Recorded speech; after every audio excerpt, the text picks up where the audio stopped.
কানগুলো খরগোশের কানের মতো খাড়া করে শুনুন। বিশ্বনবী বলেন, আলা উখবিরুকুম বি আফদল দারাজা, আলা উখবিরুকুম বি আফদল মিন দারাজাতিস সিয়ামি ওয়াস সালাতি ওয়াস সাদাকা। হে আমার উম্মতেরা, নামাজ, রোজা, দান, দেখেন নামাজ, রোজা, দানের চেয়েও বড় কোনো শ্রেষ্ঠ ইবাদতের কথা আমি কি তোমাদের বলবো না? সাহাবারা তো অবাক, বলে কি নামাজের চেয়ে বড় ইবাদত, রোজার চেয়ে বড়, দান করার চেয়ে বড় ইবাদত? সাহাবীরা বললেন, বালা ইয়া রাসূলুল্লাহ। নবী বলেন, বিশ্বনবী বললেন, নামাজের চেয়েও বড়, রোজার চেয়েও বড়, যাকাতের চেয়েও বড়, সাদাকার চেয়েও বড় একটা ইবাদত আছে, আমি কি তোমাদের বলবো না? সাহাবারা বললেন, ইয়া রাসূলুল্লাহ, বালা, অবশ্যই বলবেন, সেটা কি? বিশ্বনবী বললেন, ইসলাহু যাতিল বাইন। দুইজন যখন ঝগড়া লেগেছে, তোমার দুই ভাই যখন ঝগড়া লেগেছে, এই দুইজনের মধ্যে বিরোধ মিটিয়ে মীমাংসা করে দেয়া হচ্ছে সবচাইতে সেরা কাজ। দুইজন ঝগড়া লাগছে, ইসলাহু যাতিল বাইন, দুইজনের মধ্যে মিলিয়ে দেয়া, এটা নামাজ, রোজা, সাদাকার চেয়ে বেশি সওয়াব। সুবহানাল্লাহ, এত আসতে, হ্যাঁ? ওয়াত্তাকুল্লাহ ওয়া আসলিহু যাতা বাইনিকুম, সূরা আনফাল। আল্লাহ বলেন, আল্লাহরে ভয় করো, ঝগড়া লাগলে মজা নিও না, ওয়াত্তাকুল্লাহ, আল্লাহরে ভয় করো, ফাসলিহু যাতা বাইনিকুম, মিলিয়ে দিও। তাহলে আমরা মিলায়ে দিব, রাজি আছেন তো?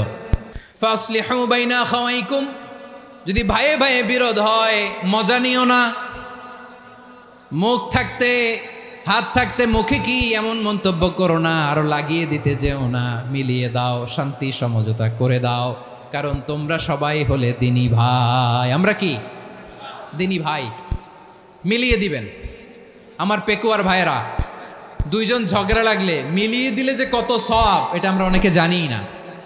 দুইজন ঝগড়া লাগছে, আচ্ছা আপনাদের কোথাও এলাকায় আগুন লাগলে আপনারা কি ঢালেন?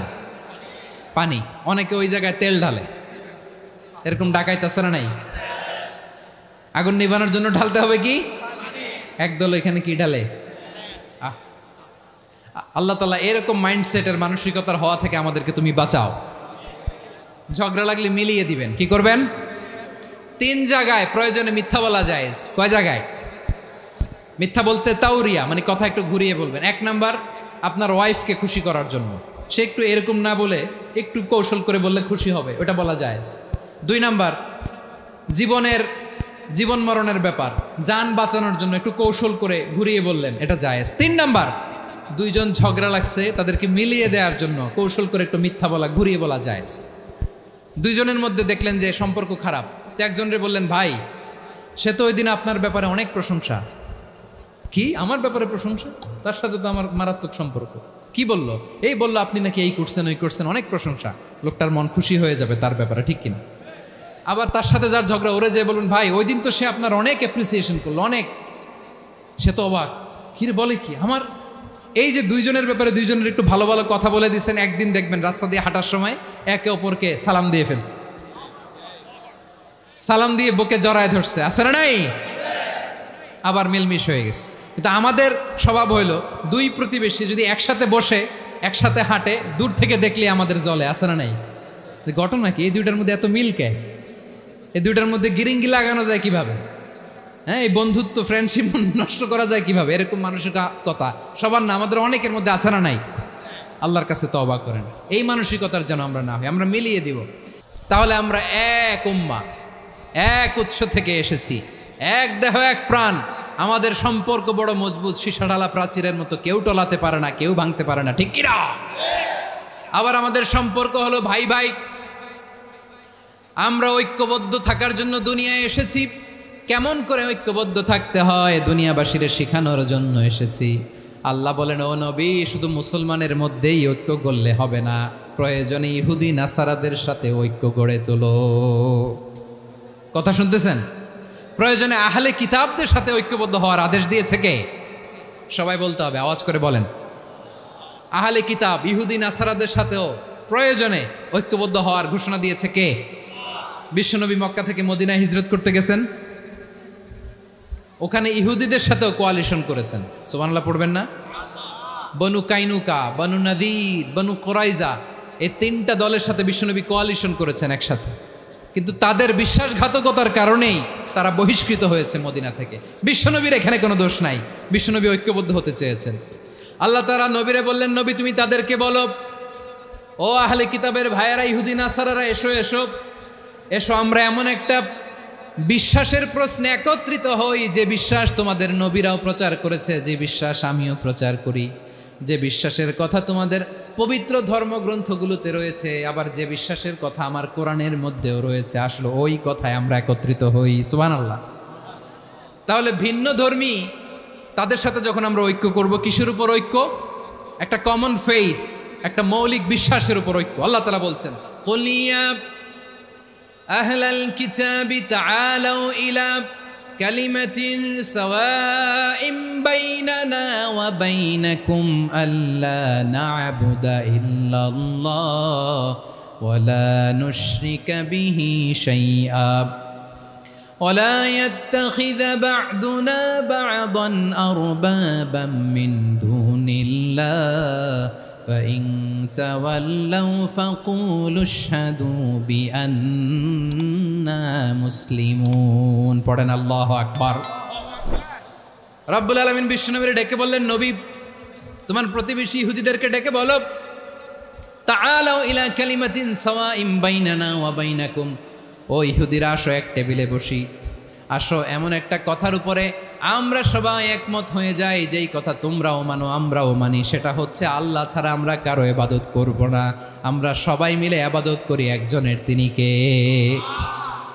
আল্লাহ ছাড়া কারো ইবাদত চলবে না, আল্লাহর সাথে আমরা শরীক করব না, আল্লাহ ছাড়া নিজেরা নিজেদেরকে রব হিসেবে মানব না।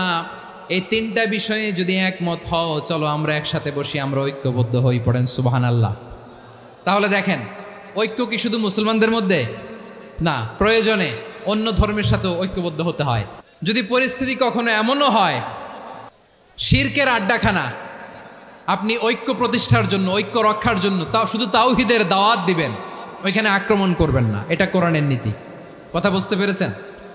সামনে শিরকের কি কথা কয় না, শিরকের কি আড্ডাখানা, আখড়া। কিন্তু ঐক্য বজায় রাখার জন্য, গৃহযুদ্ধ এড়ানোর জন্য আপনি শুধু এটা যে শিরক, এটা হারাম, এটা থেকে তোমরা বেঁচে থাকো, শুধু দাওয়াত দিবেন, আপনি আক্রমণ করবেন না। এটা কোরআনের বিধান। সুবহানাল্লাহ কইবেন না? মূসা আলাইহিস সালাম আল্লাহর সাথে সরাসরি কথা বলতেন। ওয়া কাল্লামাল্লাহু মূসা তাকলিমা। সুবহানাল্লাহ পড়েন, আওয়াজ তুলে সবাই বলেন সুবহানাল্লাহ। এখন বনি ইসরাইল হচ্ছে পৃথিবীর সবচেয়ে গোয়ার জাতি। তারা বলে, মূসা তুমি যে আল্লাহর সাথে কথা বলো আমরা তো দেখি না, তুমি যে কথা বলো আমরা তো শুনি না, তো কি করতে হবে? বনি ইসরাইল বলে, আমাদের মধ্য থেকে 70 জন নিয়ে যাইতে হবে তুর পাহাড়ে, ওরা আয়েশা যদি কয় হয় আমরা শুনছি তাহলে বিশ্বাস করব। কত বড় ডাকাত দেখছেন বনি ইসরাইল। এদের চেয়ে গোয়ার জাতি নাই। এত গোয়ার তুমি করেছো মুসা আলাইহিস সালামের সাথে। তুমি যে আল্লাহর সাথে কথা বলো আমরা তো দেখি, কি করব? 70 জন আমাদের বন্ধু বান্ধব যে যদি দেখে, তারা বললে ওকে আস, 70 জন আস। 70 জন নিয়ে গেল। মুসা আলাইহিস সালাম হারুন আলাইহিস সালামকে খেলাফা দিয়ে গেলেন, আল্লাহ ওনাকে নবী বানালেন। মুসা আলাইহিস সালাম বললেন, হারুন খবরদার, বনি ইসরাইলের মধ্যে তাওহীদের বাণী প্রচার করবা, ঐক্য ধরে রাখবা, বিচ্ছিন্ন হতে দিবা না। চলে গেছে। এইদিকে বনি ইসরাইলের এক দুষ্ট লোক ছিল, নাম সামিরি। কি নাম? সামিরি। সে সবাইরে বলল, তোমাদের স্বর্ণগুলো ফালাও। স্বর্ণগুলো ফেললো, বনি ইসরাইলের স্বর্ণগুলোকে গলিয়ে সে একটা গরুর বাচ্চা বানালো। গোবৎস। কিসের বাচ্চা? দেখেন গরুর পূজা কিভাবে শুরু হয় পৃথিবীতে প্রথম, গোবৎস পূজা, গরুর বাচ্চার পূজা কিভাবে। সে স্বর্ণ গলিয়ে গরুর বাচ্চা করে, জিবরাইল আলাইহিস সালাম যে জমিনে এসেছিলেন, ওই ফেরেশতার পায়ের নিচের একটু মাটি সে বুদ্ধি করে প্যাকেটে রেখে দিছিল। সে গরুর বাচ্চা বানায় স্বর্ণ দিয়ে গলিয়ে ওই মাটি এটার মধ্যে ঢুকাই দিছে ভেলকি দেওয়ার জন্য।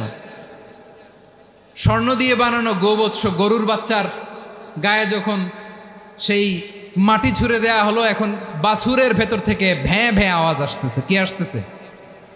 সবাই তো অবাক। সামিরি বলে, আরে তোমরা যে 70 জন দিয়ে মুসা আলাইহিস সালামরে পাঠাইছো, ওইদিকে এত ঘুরতেছে, আল্লাহরে খুঁজে পায় না, আল্লাহ তো এটার ভিতরে ঢুকছে। নাউজুবিল্লাহ বলবেন না? তোমরা যে 70 জন দিয়ে পাঠাইলা, 70 জন নিয়ে মুসা আলাইহিস সালাম খালি ঘুরতেছে, আল্লাহরে পায় না। পাবে কেমনে? আল্লাহ তো নাউজুবিল্লাহ এটার ভিতরে। সেজদা দাও। এই সেজদা দিয়ে গেল। আল্লাহর নবী হারুন আলাইহিস সালাম বললেন, খবরদার, এটা সুস্পষ্ট শিরক। আল্লাহ সব গুনাহ মাফ করে, শিরকের গুনাহ মাফ করে না, খবরদার তোমরা থামো। কে শোনে কার কথা? এই যে যেমন এখন আপনারা আমার কথা শুনতেছেন না? শুনতেছেন? হারুন আলাইহিস সালাম বললেন, খবরদার, এই শিরকি কাজে তোমরা সংযুক্ত হয়েও না। তোমাদেরকে কি মনে নাই আমার ভাই মুসা আলাইহিস সালাম কি বলছে? আল্লাহ শিরক মাফ করে না, খবরদার শিরক করো না, আল্লাহরে ভয় করো। হারুন আলাইহিস সালাম তাদেরকে বুঝালেন, শিরক করো না, আল্লাহরে ভয় করো। শুধু এতটুকুই তিনি বুঝালেন, দাওয়াতি কাজ পালন করলেন, কিন্তু প্রতিরোধ করেন নাই, সশস্ত্র সংগ্রামে লিপ্ত হন নাই, বাধা দেন নাই, কারণ গৃহযুদ্ধ বেঁধে যেতে পারে। উনি ভাবলেন, আমি যদি আমার বাহিনী নিয়ে দাওয়াত দেওয়ার সাথে সাথে প্রতিরোধ করি, আক্রমণ করি, ওরাও আমারে আক্রমণ করবে, ব্লাডশিড হবে, রক্তপাত, এমন অবস্থা হবে বনি ইসরায়েলের মধ্যে যেটা হয়তো আমার ভাই মুসাও কন্ট্রোল করতে পারবে না। সুবহানাল্লাহ কইবেন না? এক একজন নবীকে আল্লাহ তাআলা কি ইন্টেলেক্ট দিয়ে পাঠিয়েছেন। তিনি ভাবলেন, আমি দাওয়াতি কাজটাই করি, এটা যে হারাম এটা থেকে শুধু বারণ করি, কিন্তু প্রতিরোধ না করি। আমি যদি ঐক্য ধরে রাখতে পারি, বাকিটা আমার ভাই সামলে নেবে। সুবহানাল্লাহ।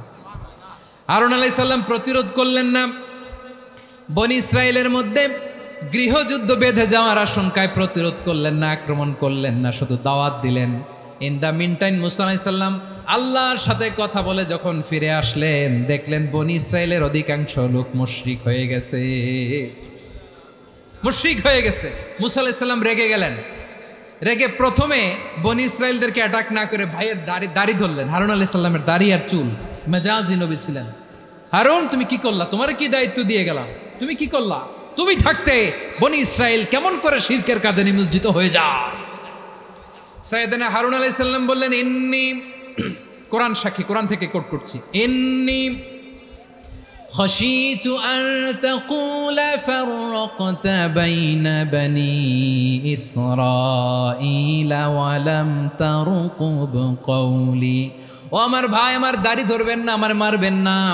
আমি ভয় করেছি, আমি ভয় পেয়েছি, না জানি আপনি বলেন তুমি কেন খাশীতু আন তাকুলা ফাররাকতা বাইনা বনি ইসরাঈল, আপনি এসে আমারে যদি বলেন তুমি কেন ঐক্য ধরে রাখলে না, কেন মারামারি হলো, কেন রক্তপাত হলো, তোমারে কি এই দায়িত্ব আমি দিয়েছিলাম? আমার কথার দিকে কি তুমি ভ্রুক্ষেপ করো নাই? আমি যে বলছি তাওহীদের বাণী প্রচার করবা আর ঐক্য ধরে রাখবা, আমার কথা কি শোনো নাই? আপনি আমারে ধমকাবেন, এই জন্য আমি প্রতিরোধ করি নাই, আক্রমণ করি নাই, গৃহযুদ্ধ আটকানোর জন্য, কিন্তু আমি দাওয়াত দিয়েছি। সুবহানাল্লাহ পড়েন। ঐক্য ধরে রেখেছেন। মুসা আলাইহিস সালাম মুহূর্তেই সামিরীকে আক্রমণ করলেন, অ্যাটাক করলেন, শাস্তি দিলেন। মুহূর্তেই ওই গোবৎস গরুর বাছুরকে ভেঙে চুড়ে মেসাকার করে সাগরের মধ্যে ভাসিয়ে দিলেন। পুরো বনি ইসরায়েলকে আবার তাওহীদের উপর প্রতিষ্ঠিত করলেন। পড়েন সুবহানাল্লাহ। এই ঘটনা থেকে শিক্ষা কি? শিক্ষা হচ্ছে, আপনি শিরকের আড্ডাখানা দেখলেও বৃহৎ স্বার্থে তাওহীদের দাওয়াত দিবেন, প্রয়োজনে আপনি ঐক্য নষ্ট করবেন না। সুবহানাল্লাহ পড়বেন না? তাহলে ঐক্যের গুরুত্ব বেশি না কম? বলেন, আওয়াজ করে বলেন। ওয়াতাসিমু বিহাবলিল্লাহি জামিআ, আল্লাহর রশিকে আঁকড়ে ধরো। ওয়ালা তাফাররাকু, তোমরা বিচ্ছিন্ন হয়েও না। পেকুয়ার ভাইয়েরা আওয়াজ করে বলেন তো, আদেশটা কার? এখন বলেন, আমাদের ঐক্যবদ্ধ জীবনের দরকার আছে না নাই? এই যে ডক্টর মোহাম্মদ ইউনূস আমাদের লিডার, উনি যে আমাদেরকে জাতীয় ঐক্যের আহ্বান জানিয়েছে, ওনার আহ্বানে আমাদের সাড়া দেওয়ার দরকার আছে না নাই? রাজনীতিবিদদের যে ডাকছে, খুশি লাগে না আপনার? আলেমদের ডাকছে, খুশি লাগে নাই? আলহামদুলিল্লাহ বলবেন না? আলহামদুলিল্লাহ, সবাইকে ডেকেছে, ঐক্যবদ্ধ করেছে। আমরা ঐক্যবদ্ধ থাকতে চাই, আমরা ঐক্যবদ্ধ জীবন চাই, আমরা আর কাদা ছড়াছড়ি করতে চাই না। রাজি আছেন সবাই? মনে রাখবেন, যখন আমি একা থাকি তখন আমি ব্যক্তি, যখন আমরা সবাই মিলি তখন আমরা শক্তি। এই শক্তি নিয়ে আমাদের সামনে এগিয়ে যাওয়ার দরকার আছে না নাই? তাহলে আমরা যদি নিজেরা বিরোধে লিপ্ত হই, আমাদের ক্ষমতা, পাওয়ার ছুটে যাবে। আমরা এই পাওয়ার হারাতে চাই না, ঠিক কিনা বলেন? রব্বুল আলামিন ঠিক তাই বললেন।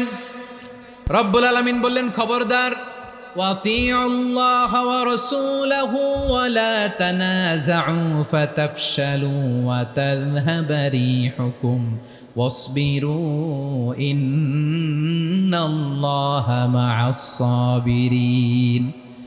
আল্লাহর আনুগত্য করো, নবীর আনুগত্য করো, কিন্তু খবরদার নিজেরা বিরোধে লিপ্ত হইও না, নিজেরা মারামারি করো না, তাহলে তোমাদের শক্তি কমায় দিবে কে?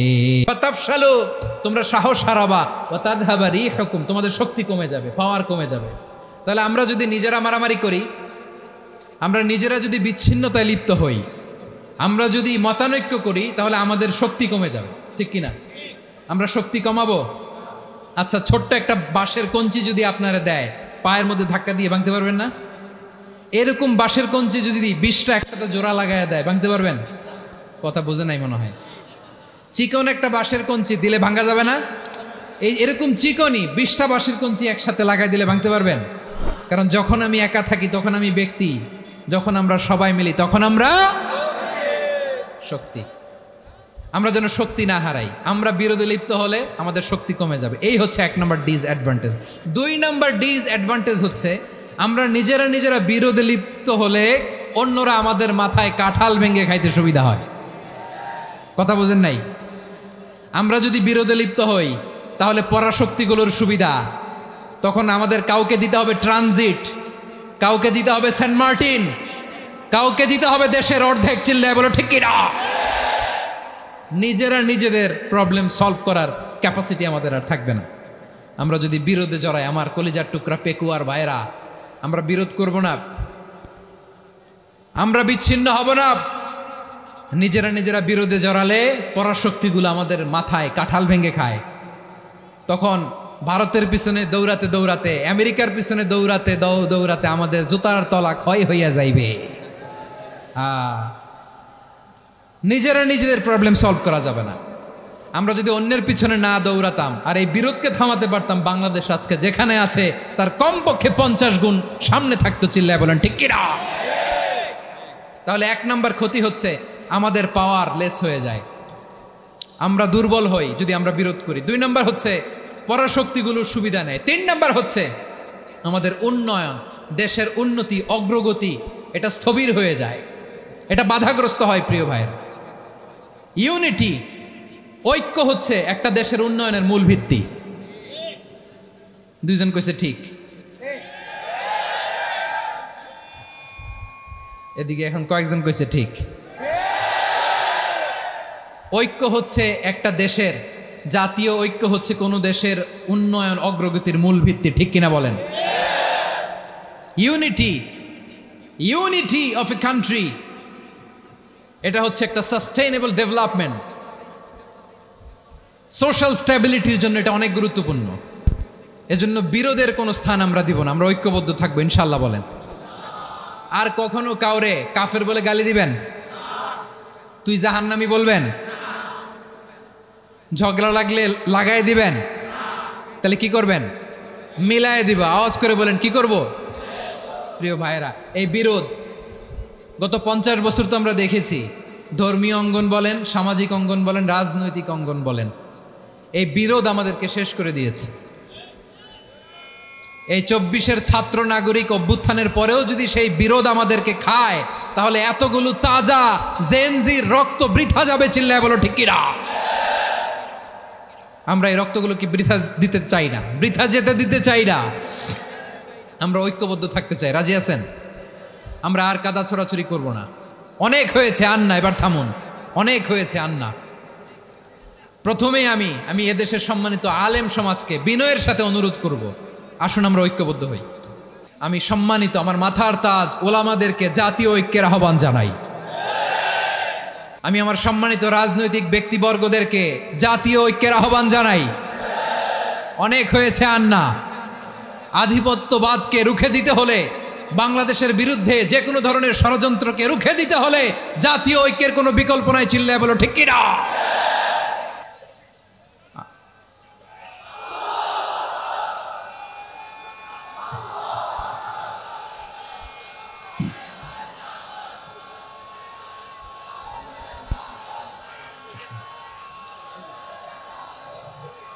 আমার প্রিয় ভাইয়েরা,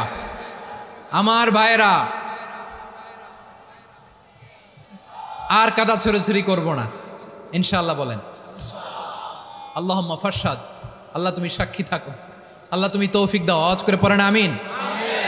আর একে অন্যকে কাফির বলে গালি দিব না, ঠিক কিনা বলেন? রাজি আছেন? ধ্বংস করে দিয়েছি আমরা আমাদেরকে। আপনারা হালাকু খানের নাম শুনেছেন?